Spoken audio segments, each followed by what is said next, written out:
అందరికీ నమస్కారం.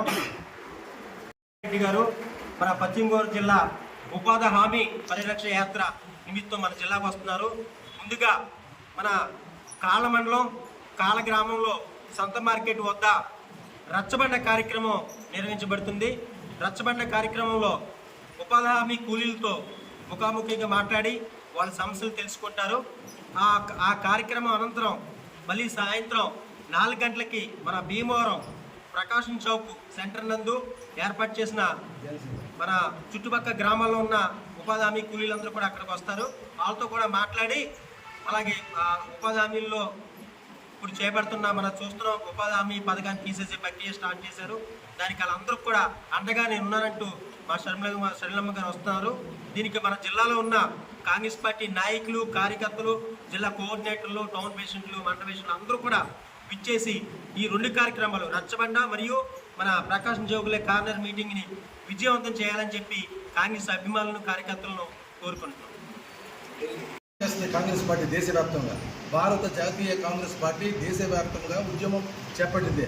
ఆ ఉద్యమ నేపథ్యంలో మా రాష్ట్ర అధ్యక్షురాలు శర్మిలారెడ్డి గారు మొత్తం ఆంధ్రప్రదేశ్లో చాలా పార్లమెంటు నియోజకవర్గాల్లో పర్యటనలు చేసి, జనసభలు చేసి, తర్వాత ఆ విలేజెస్ను కూడా మీటింగ్లు పెట్టి ఆమె అడ్రస్ చేసుకుంటూ రేపు భీమవరం 9వ తేదీన భీమవరంలో జనసభ వస్తుంది. తర్వాత రచ్చబండ కాల్లో రచ్చబండ కూడా ఆవిడ వెళ్ళడం జరుగుతుంది. మీకు తెలుసు, మంచి అభ్యుదయ భావాలతో కాంగ్రెస్ పార్టీ పేదలను ఆదుకోవాలని మన్రేగా పథకాన్ని తెచ్చింది. వాళ్ళకి రాజ్యాంగబద్ధంగా హక్కు కల్పించింది కాంగ్రెస్ పార్టీ. పేద ప్రజలు దేశవ్యాప్తంగా కోట్లాది మంది పేద ప్రజలు వాళ్ళకి జీవనాడి మీద బీజేపీ ప్రభుత్వం దెబ్బతీసింది.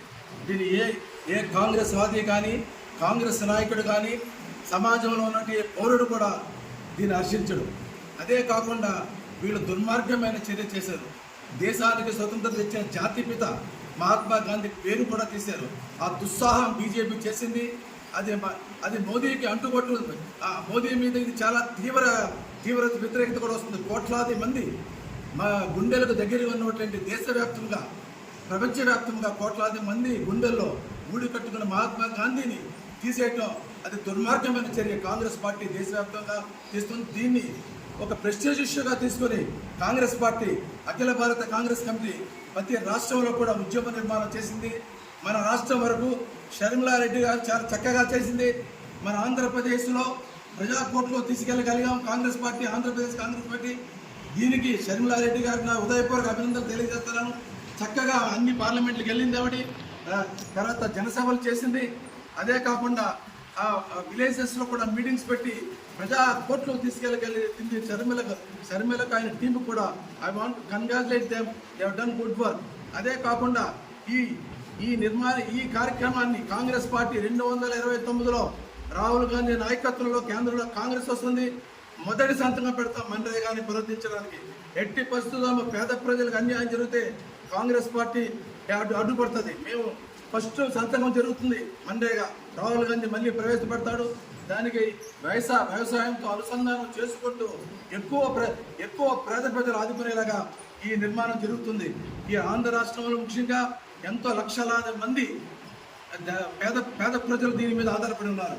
అందులో 60% మహిళలు ఉన్నారు, దళితులు, ఎస్సీ ఎస్టీ అంతా ఉన్నారు. ఇది వాళ్ళందరి మీద వాళ్ళు జరుగుతున్న అన్యాయంగా అని చెప్తా. అదే కాకుండా నేను చంద్రబాబు నాయుడు గారిని సూటిగా ప్రశ్నిస్తున్నాను. ఈ భుజస్కంధాల మీద ఈరోజు మోదీ ప్రభుత్వం నడుస్తుంది.